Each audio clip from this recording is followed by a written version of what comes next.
Olá, bom receber você aqui mais uma semana, mais um módulo da nossa formação em psicopatologia. E como você já percebeu, quando eu elaborei o nosso programa do curso de formação, eu trouxe não apenas as discussões específicas sobre semiologia, nosologia e diagnóstico diferencial, que são essenciais, são o núcleo do trabalho feito no campo da psicopatologia, mas eu quis trazer para vocês também alguns conteúdos que são de disciplinas vizinhas, disciplinas próximas, que nos ajudam a entender melhor sobre transtornos mentais. Então, nós falamos sobre estatística dos transtornos mentais, nós falamos sobre epigenética, nós falamos sobre neurociência, e agora eu quero trazer para você algumas discussões importantes que têm sido realizadas na atualidade sobre psicofarmacologia. Então, a proposta desse módulo, assim como esses outros módulos que eu acabei de citar, não é nos aprofundarmos realmente na compreensão da disciplina. Por quê? Não é o foco da nossa formação. Mas é extremamente importante ter alguma base sobre esse conhecimento, porque ele é utilizado constantemente por nós profissionais da saúde mental. Então, para os médicos, por exemplo, principalmente os psiquiatras e os neurologistas, a disciplina de psicofarmacologia é obrigatória. É necessário que esse profissional tenha um profundo entendimento, uma profunda compreensão daquilo que os farmacologistas, ou seja, os biomédicos e os farmacêuticos, têm desenvolvido em termos de pesquisas para novos medicamentos. No entanto, para os demais profissionais da saúde mental, como é o caso, por exemplo, do psicólogo, nós temos essa disciplina de psicofarmacologia na faculdade. Eu espero que você tenha tido essa oportunidade de estudar essa temática que é muito importante para a nossa prática profissional. Afinal de contas, se interfere no comportamento, se interfere na expressão das funções psíquicas, se pode gerar uma alteração, seja uma melhoria ou um agravamento de um problema em saúde mental, nós psicólogos precisamos ter esse conhecimento. Só que o conhecimento da psicofarmacologia vem passando por constantes transformações. Ele vem se acelerando cada vez mais. Então, novas classes de medicamentos vêm sendo desenvolvidas. Por essa razão, eu decidi trazer essa discussão aqui para a gente, tá? Então, a minha proposta não é fazer uma revisão do que é psicofarmacologia, eu não vou aprofundar nisso. Nós teremos esta aula para tratar desses aspectos gerais, onde eu vou trazer muito mais um glossário, no sentido de trazer, reviver, relembrar conceitos importantes, até porque eu tenho muitos alunos aqui que ainda estão na graduação, ainda não estudaram psicofarmacologia, que é uma matéria que a gente dá mais para o final do curso. Então é importante ter aqui a referência de termos que vão ser usados nas próximas aulas, quando eu trarei aí sim as inovações, os novos tipos de medicamentos que estão sendo desenvolvidos de acordo com as classes específicas de medicamentos, relacionando essas classes com transtornos mentais específicos, relacionando com os tipos de medicamentos que estão sendo desenvolvidos, trazendo discussões sobre inovações, como, por exemplo, o uso do glutamato, como, por exemplo, o uso dos psicodélicos, que são tendências para estudos futuros, estudos que já estão sendo desenvolvidos e que trarão novos medicamentos que têm promessas excelentes em termos de resultados, tá? A expectativa da psicofarmacologia é que esses estudos que estão sendo feitos agora abrirão novas portas de compreensão sobre a ação dos medicamentos, das substâncias no tratamento dos transtornos mentais. Então, essa é a proposta para esse módulo. Começar com uma revisão desses termos técnicos importantes e, na sequência, trazer essas informações sobre as atualizações em termos de publicações dos estudos que estão sendo feitos no campo da psicofarmacologia. Vamos lá? Vamos começar? Então, nós iremos aqui iniciar trazendo uma visão rápida, uma breve linha do tempo sobre como eram realizados os tratamentos dos transtornos mentais antes da psicofarmacologia, que de fato foi um marco importantíssimo em termos de tratamento dos transtornos mentais. Então, a psicofarmacologia moderna foi inaugurada na década de 1950, quando foram desenvolvidos os primeiros medicamentos antipsicóticos e antidepressivos, tá? A partir do desenvolvimento desses medicamentos, nós tivemos um avanço que gerou uma revolução na psiquiatria, inclusive, na forma como se faz a psiquiatria, na forma como se olha para o adoecimento mental. Nós tivemos, né, uma aula falando sobre essa história da loucura, história do cuidado na área de saúde mental, história da psicopatologia, e vocês viram que um dos fatores que gerou a mudança que nós estamos vivendo hoje em dia, em termos de compreensão dos transtornos mentais, vem justamente dessa nova percepção que houve de um tempo para cá, de que os transtornos mentais são, na realidade, causados por fatores orgânicos, biológicos, associados a fatores também do contexto de vida do sujeito, da experiência individual do sujeito, né? É aí que entra muito a questão da epigenética que nós vimos. Então, existem predisposições genéticas que podem vir a ser desencadeadas ou não, a depender da experiência de vida do sujeito. É nessa interface entre fenômenos intrapsíquicos, fenômenos sociais e aspectos biológicos e genéticos que nós temos a compreensão atual do funcionamento do adoecimento mental, né? Das causas dos transtornos mentais.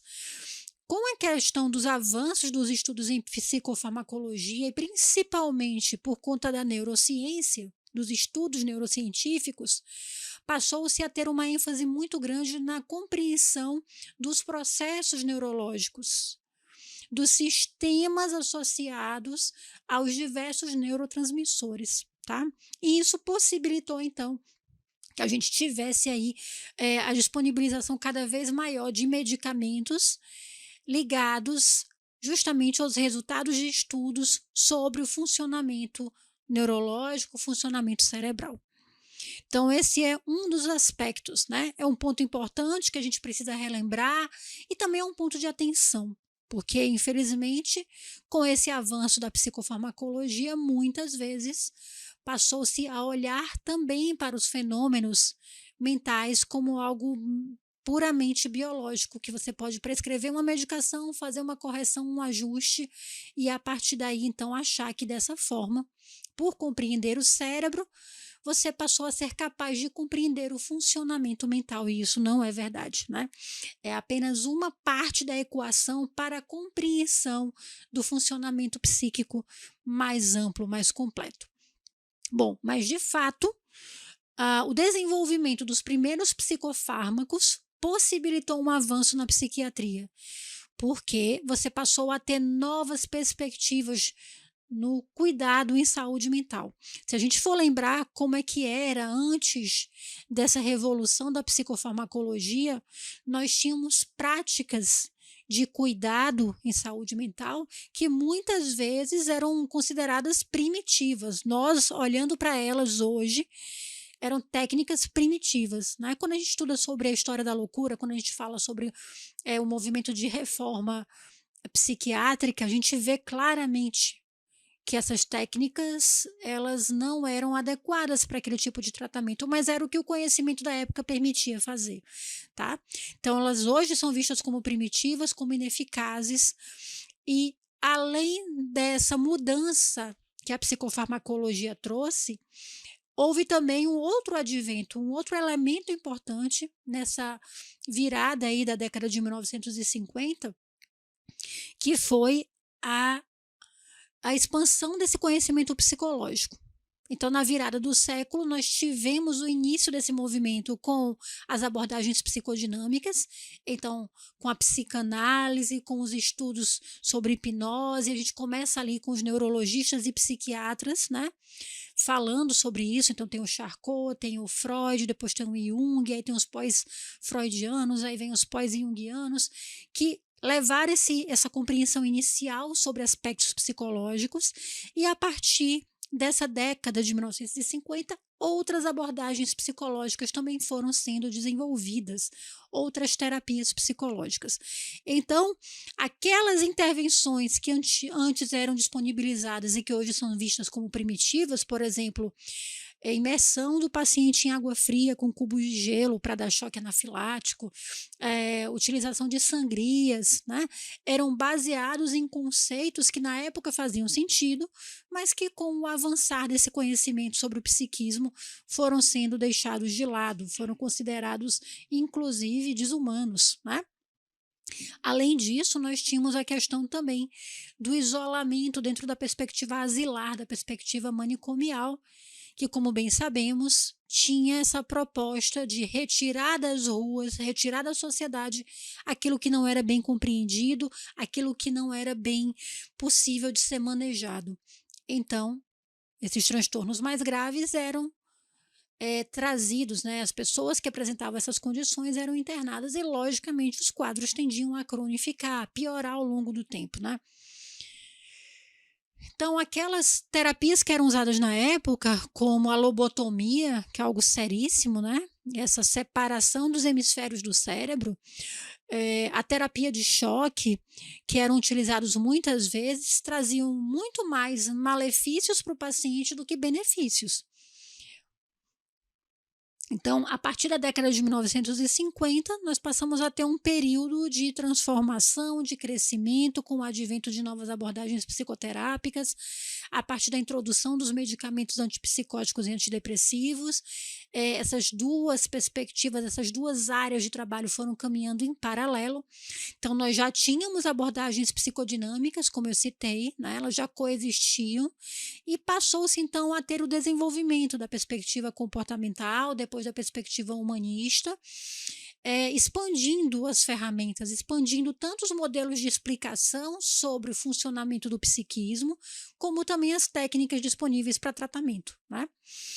Então, com essas inovações que vieram a partir da década de 1950, nós tivemos o avanço dessas duas áreas, da psicoterapia e da psicofarmacologia, e isso mudou o tratamento dos transtornos mentais, tá. Todo profissional que realmente tem um conhecimento atualizado,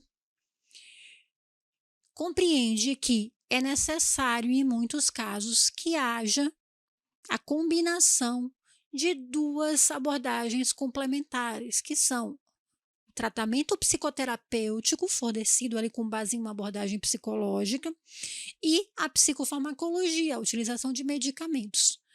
Esse é o estado da arte hoje, isso é como se compreende hoje que devem ser feitos os tratamentos das condições mais graves, porque somente o medicamento não resolve e, em muitos casos mais graves, somente a psicoterapia também não resolve, tá. Então, quando você traz ali a união dessas duas perspectivas terapêuticas, nós temos tratamentos mais integrais, tratamentos multifacetados, com uma melhor condição de fazer ajustes e individualizar o tipo de oferta de tratamento que você vai fazer para o seu paciente. Então, quando a gente unifica esses conhecimentos da psicologia e da medicina, nós conseguimos oferecer para os pacientes tratamentos que são mais eficazes e são mais personalizados, tá? E aí nós temos então essa transição feita pelo o início dessa psicofarmacologia moderna, com os antipsicóticos, com os antidepressivos, e passamos a ter, a partir daí, uma psiquiatria baseada em evidências, uma psiquiatria em que passou-se a ter maior preocupação com os estudos metodológicos, seguindo ali diretrizes, né, do que é próprio do campo dos estudos na área da biologia. Então, essa busca por intervenções baseadas em evidência, utilizando medicamentos de acordo com aquilo que os estudos demonstram que faz mais sentido, que tem mais resultado para aquele perfil de paciente. Os tratamentos anteriores, esses que são considerados hoje como desumanos, eles eram muito feitos de acordo com o que o profissional ou a equipe médica ali tinha disponível e achava que iria funcionar para aquele paciente, mas não se compreendia realmente qual era o mecanismo de ação por trás. Porque é que, por exemplo, um eletrochoque funcionava para aquele perfil de paciente? Por que é que uma imersão em água gelada, por exemplo, funcionava para o paciente? Apenas se sabia que para alguns pacientes funcionava, tá? Mas de todo modo, mesmo funcionando, isso gerava muito mais danos ao paciente do que benefícios.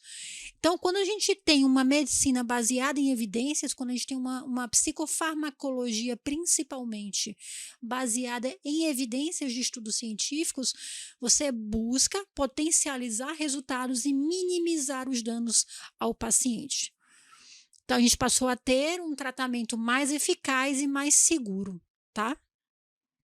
Com isso, com a chegada dessas primeiras classes de medicamentos, com o desenvolvimento desses primeiros medicamentos, nós passamos a ter então um esforço contínuo para desenvolver novos fármacos que fossem mais eficazes, que tivessem menos efeitos colaterais e que pudessem tratar cada vez mais variações, né, diversos tipos de transtornos mentais. Então, temos aqui brevemente uma linha do tempo. Então, na década de 50, nós tivemos a descoberta dos primeiros antipsicóticos e dos primeiros antidepressivos, principalmente do tipo da classe de tricíclicos inibidores da MAO.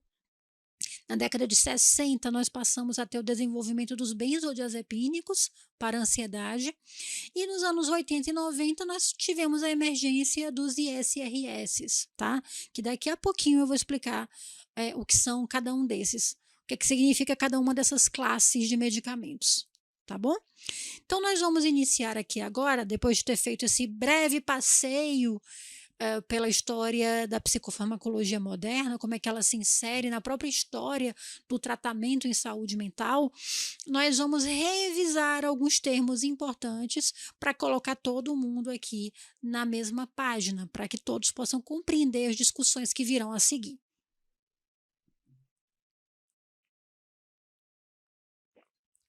Então, é muito importante a gente lembrar que a maioria dos medicamentos, dos psicofármacos, vão atuar no nível dos neurotransmissores, tá? Eles vão atuar dentro desse nível das sinapses, eles vão tentar regular receptores. Então, é por isso que é importante aquele conhecimento de neurociência que eu trouxe para vocês. É por isso que é importante a gente revisar aqui esses termos, para compreender esses mecanismos de ação. Então, os neurotransmissores são as substâncias químicas que transmitem sinais entre os neurônios, tá? Nosso cérebro, logicamente você sabe, que é todo formado por neurônios e existem ali sinapses, né? E existem ali os neurotransmissores que permitem que essas substâncias, os neurotransmissores são as próprias substâncias, tá? Químicas, que existem no cérebro.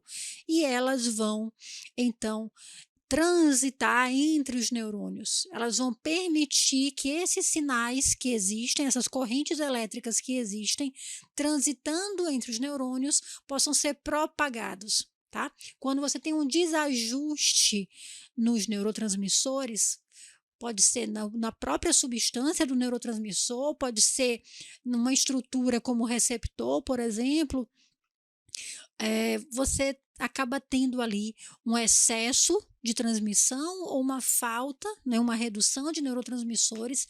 Isso estaria na base das diversas alterações que nós percebemos nos pacientes que têm transtornos mentais. Então, o receptor, por exemplo, é uma estrutura que faz parte da célula nervosa e que se liga aos neurotransmissores. Então, ele recebe. Está aqui o neurônio, tá? Aqui o outro neurônio, aqui no meio é a sinapse, que é esse espaço, ok?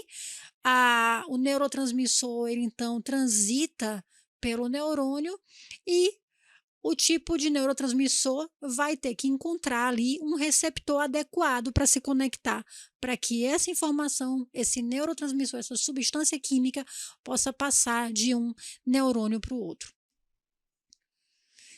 Existem medicamentos que podem atuar, por exemplo, inibindo a recaptação. Então, eles vão bloquear a reabsorção dos neurotransmissores. Porque se percebe, por exemplo, que em algumas psicopatologias existe ali esse excesso de neurotransmissores para aquele paciente, tá? Então, você inibe essa recaptação. Existem os agonistas e os antagonistas. Então, são as substâncias que vão ativar ou vão inibir receptores específicos. Ok? É como se fosse uma chave que ele consegue ligar ou desligar. Então, agonistas ativam, antagonistas inibem, tá? Biodisponibilidade é a fração de um medicamento que é capaz de atingir a circulação sistêmica.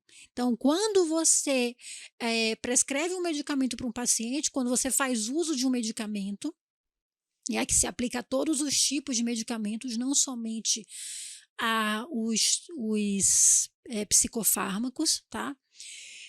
Nem tudo aquilo que é disponibilizado naquela substância, naquele veículo, né? Por exemplo, o veículo pode ser um medicamento em gotas, pode ser um medicamento em comprimido, pode ser uma injeção, por exemplo.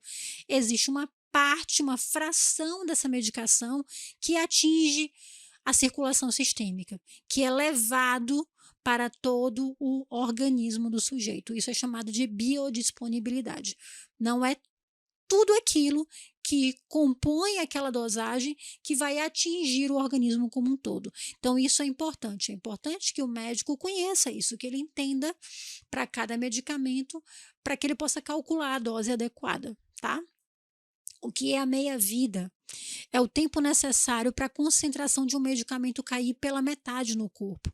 Então, se alguém prescreve para você um medicamento de 12 horas, a cada 12 horas, isso significa que foi feito um cálculo ali para estabelecer a meia-vida do medicamento, para saber por quanto tempo aquele medicamento fica disponível, fica concentrado e quando é que ele cai pela metade a sua eficácia, tá? O efeito terapêutico é aquele que é desejado para um medicamento para tratar sintomas específicos. Então, o que é que se espera ao prescrever essa medicação?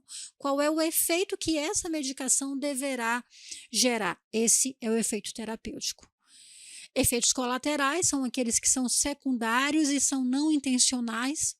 Então, você utiliza uma medicação e ela traz um tipo de resposta, às vezes, para algumas pessoas mais do que para outras, para algumas pessoas um tipo de resposta e não para outras, que não é o efeito esperado, que não é o efeito terapêutico que aquela medicação deve ter. Então, às vezes, você tem um efeito colateral. Esses são termos gerais importantes para que a gente possa compreender as discussões que virão a seguir, tá? Então, a psicofarmacologia é muito importante quando nós estamos falando sobre o tratamento dos transtornos mentais, porque ela vai oferecer opções de tratamento que podem melhorar de uma forma significativa a qualidade de vida dos pacientes. Algumas pessoas passam anos e anos se recusando a buscar um tratamento médico, se recusando a fazer uma consulta, uma avaliação com o psiquiatra, por conta do estigma, por conta do medo, dos efeitos colaterais que as medicações podem ter, por falta de incentivo, muitas vezes, de psicoterapeutas, psicanalistas, psicólogos, que deveriam ter a capacidade de identificar quando um paciente apresenta uma condição que seria benéfico para ela receber o tratamento adequado, tá? E o tratamento adequado, muitas vezes, é um tratamento combinado. Do mesmo modo, o médico também precisa ter essa sensibilidade de indicar para o seu paciente que os resultados melhores serão obtidos quando ele fizer esse tratamento combinado entre o uso farmacológico e a psicoterapia. Então, quando nós temos profissionais atualizados e conscientes, nós podemos ter abordagens terapêuticas mais precisas, mais personalizadas, mais baseadas tanto nesse conhecimento profundo da biologia dos transtornos mentais, porque é baseado nesse conhecimento biológico que se tem a formulação dos medicamentos e os mecanismos de ação e os resultados, os efeitos terapêuticos, tá? Como também, de forma complementar do que eu estou trazendo aqui, os outros mecanismos que nós vamos ter obtidos através da psicoterapia. Quando nós temos melhores medicamentos, com menos efeitos colaterais, com maior eficácia, isso contribui de uma forma positiva para a desestigmatização dos transtornos mentais. Então, nós temos aqui uma melhoria nos resultados, porque o paciente tem maior adesão ao tratamento, tá? E quando um paciente tem melhores resultados no tratamento, ele se sente mais confortável, mais seguro para desempenhar suas atividades normalmente no dia a dia. Então, muitas vezes você pode ter um colega de trabalho ou um familiar que está fazendo uso de psicofármacos, que está fazendo um tratamento para uma questão de saúde mental, e você sequer sabe disso. Por quê? Porque o tratamento está sendo feito da forma adequada, então esse paciente está tendo qualidade de vida, está conseguindo vivenciar bem o seu dia a dia, cumprir com suas atividades, se mantém funcional, se mantém com os sintomas controlados, remitidos. Então, lógico que se você tem pessoas com sofrimento mental que conseguem ter bons resultados, isso fortalece a compreensão da importância da psicofarmacologia, tá? Então, isso permite que muitas pessoas possam ter uma vida mais funcional, mais satisfatória. Isso reduz, inclusive, o impacto social e econômico dos transtornos mentais. Porque, de fato, ainda temos muitas pessoas com transtornos mentais graves que acabam perdendo o emprego, que acabam tendo que se aposentar mais cedo. Muitos casos de depressão, muitos casos de estresse pós-traumático, muitos casos de esquizofrenia. Então, precisamos ainda avançar bastante nesse sentido, né, de conscientização da população e de oferecer tratamentos que sejam mais efetivos. Porque, apesar desses progressos que nós temos, ainda existem desafios que nós precisamos superar, como, por exemplo, essa busca por oferecer tratamentos que tenham melhores resultados e menor efeito colateral, tá? Então, esse futuro que hoje os pesquisadores conseguem antever para a psicofarmacologia está ligado a uma prática científica constante, né, uma pesquisa contínua, tanto com relação aos transtornos mentais, como com relação à neurociência, como com relação aos próprios mecanismos de ação dos medicamentos. E essa visão integrada, essa abordagem integrada que vai combinar tanto o tratamento farmacológico, como também outras formas de intervenção de base psicológica, de base psicossocial. Porque quando o paciente está bem assistido em ambos os aspectos, ele tem mais qualidade de vida, ele tem melhores resultados, tá?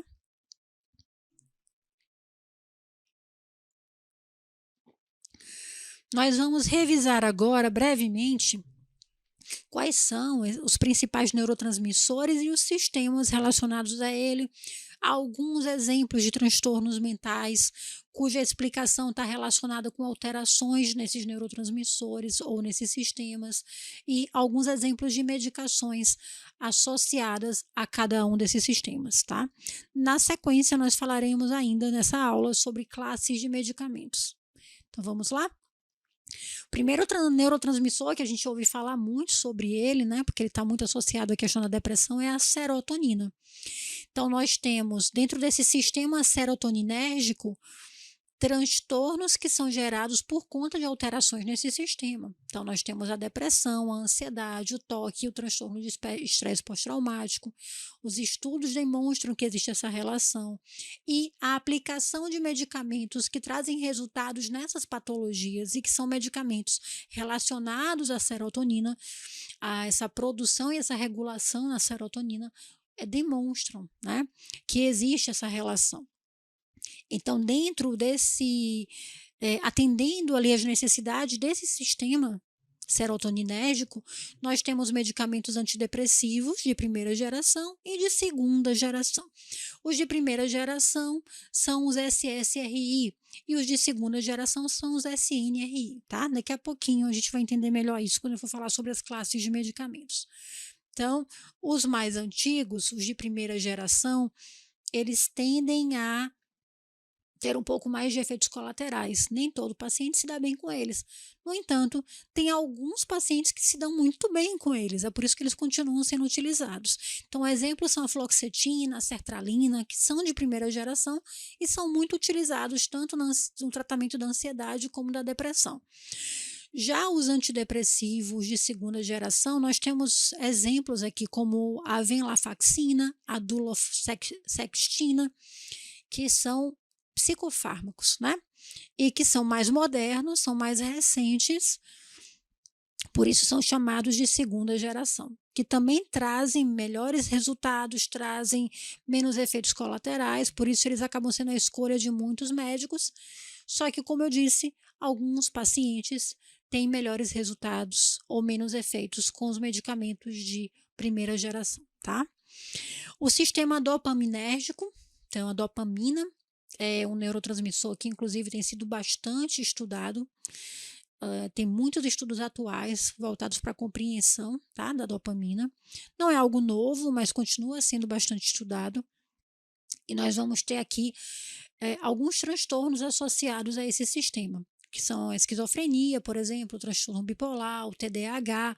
Então veja que são questões aqui muito relacionadas a controle de impulsos, relacionados à questão da percepção, né? Então, medicamentos antipsicóticos, que podem ser típicos ou atípicos. Os típicos são os de primeira geração e os atípicos são os de segunda geração, tá?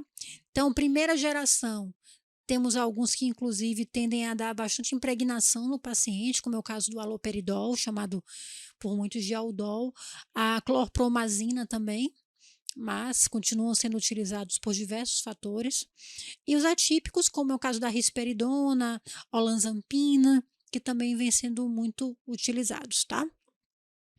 E os estimulantes para TDAH, que aí a gente vai ter as anfetaminas e o metilfenidato, que também atuam aí nesse sistema dopaminérgico. A norepinefrina, que é menos falada, mas também tem classes de medicamentos interessantes que vêm sendo muito utilizados, tratam também depressão, ansiedade, TDAH. Medicamentos são os antidepressivos, SNRI, os antidepressivos tricíclicos de primeira geração, e também existem alguns estimulantes para TDAH que vão atuar no sistema noradrenérgico. O sistema GABAérgico, nós vamos ter também aí o ácido aminobutírico, perdão, gente, tem hora que trava a língua, né? Tem hora que é difícil, se a gente fala rápido não vai. Mas nesse sistema GABAérgico nós vamos ter transtornos de ansiedade, transtornos de insônia. Então veja, nós falamos de outros sistemas anteriormente, como por exemplo o serotoninérgico, nós falamos de condições em que o funcionamento estava relacionado tanto à ansiedade como à depressão. Então, em alguns casos, você tem pacientes cuja sintomatologia vai ser melhor tratada com essas classes de medicamentos, tá? Esses antidepressivos de primeira geração, de segunda geração. E mesmo que haja sintomas de ansiedade associados, nesses casos em que existe ali uma sintomatologia também que aponta para um toque, que aponta para uma depressão, que aponta para um TDAH, muitas vezes a medicação de escolha vai ser de uma dessas classes que eu mencionei, tá? No entanto, quando nós temos aqui essa ansiedade associada, por exemplo, à insônia, é um outro tipo de mecanismo que tem que ser utilizado, é um outro tipo de sistema que precisa ser regulado, tá? E aqui vão entrar então os benzodiazepínicos, os hipnóticos que não são benzodiazepínicos. Então a gente tem diazepam, lorazepam, que é muito utilizado para ansiedade e insônia. A gente tem o zolpidem, que é um hipnótico, que é utilizado no tratamento da insônia. O glutamato, que também é um neurotransmissor que tem sido bastante estudado, tá? Esse aqui está entre os principais. mais recentemente. Então, a gente tem muitas linhas de pesquisa falando sobre o glutamato. Aqui, o que se procura tratar com esse tipo de medicação é a depressão resistente ao tratamento. Então, aquele tipo de depressão refratária, aquela depressão que vai e volta, que mesmo fazendo ali o uso da medicação, das medicações de primeira e segunda geração adequadamente, é difícil tratar. Então, o glutamato tem sido visto aí como um neurotransmissor importante nesses casos, tá? E o transtorno do espectro autista também tem encontrado bons resultados utilizando medicações associadas aos antagonistas dos receptores NMDA, tá? Então, existe por exemplo, linhas de pesquisa hoje falando sobre a ketamina. Está em fase de teste, está em fase de estudo clínico controlado. Então, existem profissionais que já estão utilizando, que fazem parte, por exemplo, de grupos de pesquisa, grupos de estudos voltados para a compreensão dos efeitos da ketamina, tá? Acetilcolina, então é outro tipo de neurotransmissor que nós vamos ter, né, que atua no sistema colinérgico. E aí, nesse caso, a atuação ela é muito mais em transtornos neurológicos, não tanto transtornos mentais, mas doenças neurológicas, como o caso da demência, da doença de Alzheimer, que são os transtornos neurocognitivos, né? Nesse caso, nós temos medicações que são inibidoras da colinesterase. Então, por exemplo, o rivastigmina, que é bastante utilizado, a donepezila também é menos conhecida, mas são os medicamentos adotados muitas vezes nesses casos, tá? As endorfinas, que estão muito associadas ao tratamento da dependência de substâncias e na dor, tá? Os medicamentos são os agonistas opioides, e aí aqui a gente tem um ponto delicado, né? Porque por se tratar de algo associado à dor, algo associado a opioides, a questão da endorfina, eles têm um risco maior de gerar dependência, tá? Então, gera um risco maior de abuso de medicamentos. Como traz aquela sensação de bem-estar, de adormecimento, que é característico dos opioides, as pessoas acabam fazendo um uso indiscriminado, tá? Excessivo. Eu não estou falando da prescrição médica que é excessiva, não. Eu estou falando da utilização do paciente de uma forma exagerada.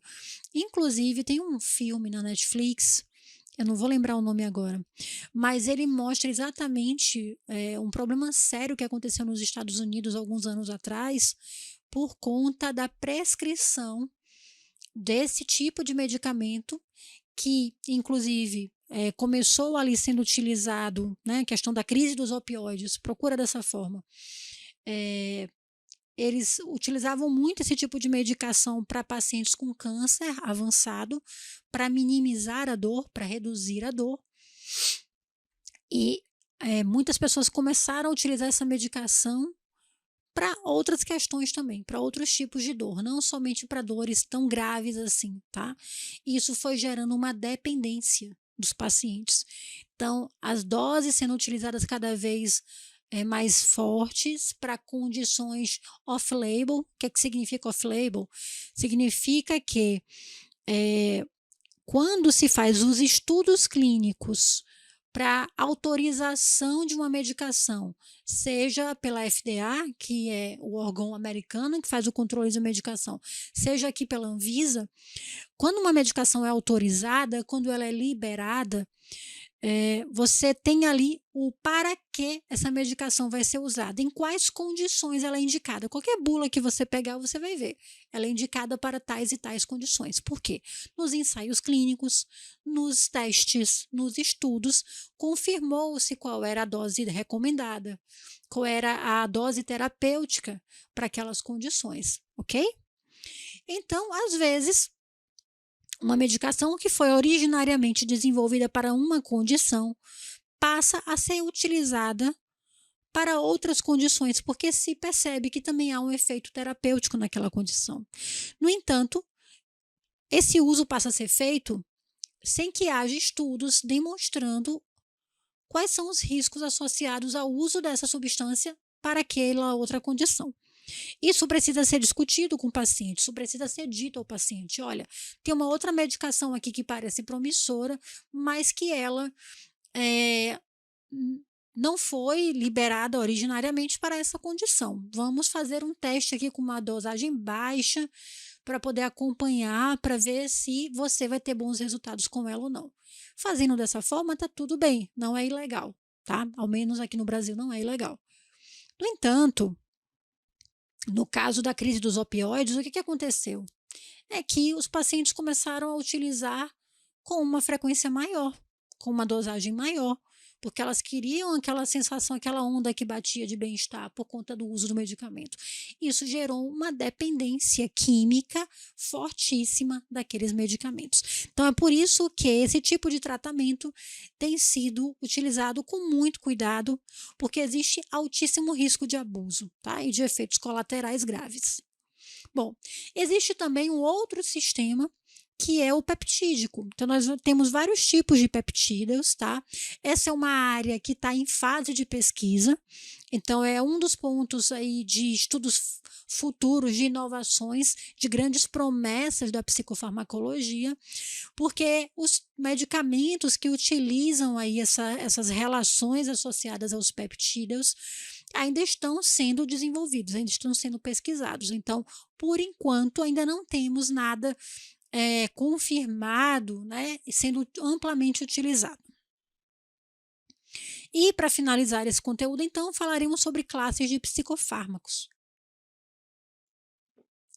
Só para a gente revisar aqui. Então, quando nós falamos de classes, nós estamos falando de categorias. Existem categorias de medicamentos que são utilizados para tratamentos de transtornos mentais ou condições neurológicas, tá? Sejam neurológicos ou sejam transtornos mentais, são sempre psicofármacos. Cada classe de psicofármaco vai ter um mecanismo de ação específico e, geralmente, cada classe é indicada para certos tipos de condições ou de sintomas, como nós vimos, por exemplo, quando eu falei dos antidepressivos de primeira geração, de segunda geração. São antidepressivos, mas podem ser utilizados para mais de uma condição, para ansiedade, para depressão. Então, apesar da classe receber esse nome, não necessariamente ele vai ser usado somente para aquele tipo de condição, tá? Os antidepressivos, por exemplo, são usados principalmente para tratar a depressão, mas eles também podem ser prescritos para ansiedade, para outros tipos de transtorno do humor e para outras condições, tá?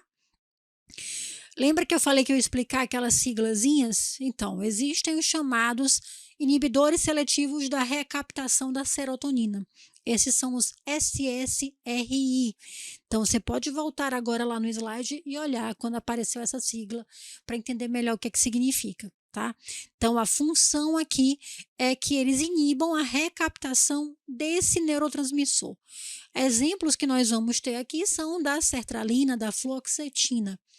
São medicações utilizadas nesse caso. Já os SNRIs, lembra? Eles vão inibir tanto a serotonina como a noradrenalina. Por isso que tem um N diferenciando do inibidor anterior, tá? Da classe anterior que nós vimos. Então, exemplos aqui são a venlafaxina, a duloxetina, tá? Os antidepressivos tricíclicos, que fazem parte aí dos primeiros medicamentos utilizados, né? Os chamados TCAs, nós temos a amitriptilina e a nortriptilina, tá? E as imaus também, né? Que a gente estuda bastante sobre isso na faculdade, pelo menos na época que eu estudei psicofarmacologia. Nós ainda não tínhamos os avanços que temos hoje, porque eu me graduei 10 anos atrás, ou 20 anos atrás, mas já se falava dessas categorias aqui, dessas classes que eu estou trazendo aqui para você, tá? Então, esses inibidores da monoaminoxidase, conhecidos como imaus. Os antipsicóticos, que como o próprio nome diz, vai tratar os transtornos psicóticos. E olha que interessante, né? Porque quando a gente fala assim de transtornos psicóticos, nós vamos pensar inicialmente em esquizofrenia, em transtorno delirante, né, condições psicóticas, realmente, dentro da categoria das psicoses. No entanto, esses são medicamentos que podem funcionar em alguns casos, por exemplo, de depressão, de transtorno bipolar, porque, mesmo sendo transtornos do humor, eles também podem ter sintomatologia psicótica, como nós estudamos aqui ao longo da formação. Tá?